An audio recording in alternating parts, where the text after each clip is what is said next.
Maybe the single most important characteristic of a thriving community is authenticity. It's among the most important because in practice, it's among the most rare. There's so much pressure on communities to police what's said and done, to restrict the range of acceptable behaviors in the name of maintaining order. We all feel this pressure, even if we aren't in charge. We don't want to cause trouble. We don't want to weaken the bonds within the community. And we especially don't want people to judge us, publicly shame us, or even kick us out of the group altogether. All that pressure translates into the constant feeling that we have to perform for other people. How we perform depends on who we're with, what kind of setting or situation we're in, and what the expectations are. But unless we're alone, or we're with someone we completely trust, we're always trying to present ourselves in a certain way and influence people's impressions of us.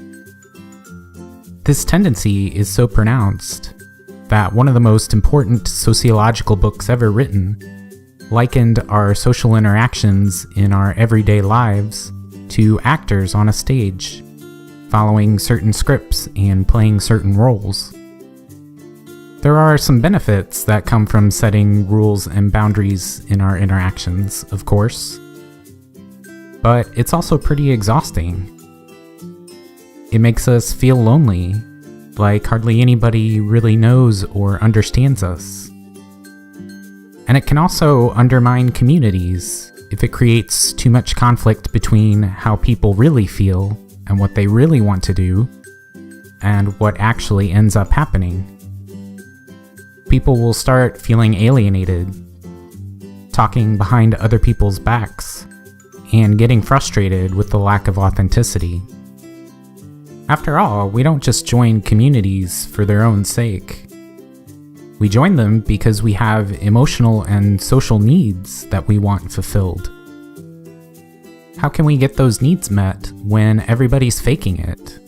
When we can't tell the difference between genuine or artificial feeling? When we're forbidden from having the kind of interactions and experiences that create trust, understanding, and well-being? Say what you want about church groups or support groups like Alcoholics Anonymous, especially since when they aren't done correctly, they're just as susceptible to posturing, phoniness, and snobbery as any group. But when they are pulled off correctly, there's a reason why those communities are among the tightest, most cohesive, and most fulfilling out there. It's because of the lack of judgment, the wholehearted and unconditional embrace of people as they truly are, the humility and acceptance that we're all flawed, and that's okay.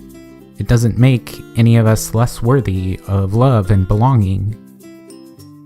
It's because they actively encourage authenticity, non-judgment, and acceptance, in contrast to so many of our other communities out there. We don't have to just aspire to that in our religious communities. It's something we can learn from and apply to communities of all kinds. We still have to set some boundaries, but the fewer we set, the more authentic our communities will be. And the more authentic our communities are, the more fulfilling they'll be for all of us.